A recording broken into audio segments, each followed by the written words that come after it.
Kuala Lumpur is more than just a capital city. It's a monument to Malaysian ingenuity and determination. Historic temples and mosques rub shoulders with space-age towers and shopping malls.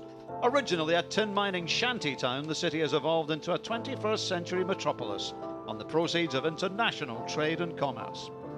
Known as KL to its friends, the city skyline is dominated by the tallest twin skyscrapers in the world, the Petronas Towers.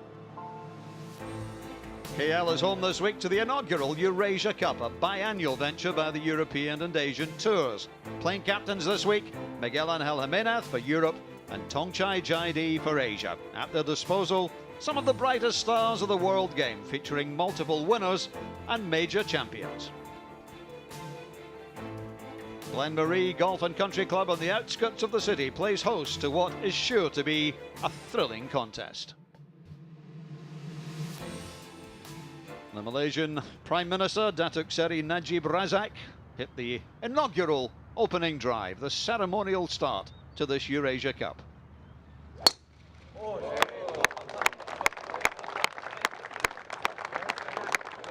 A sigh of relief from the PM.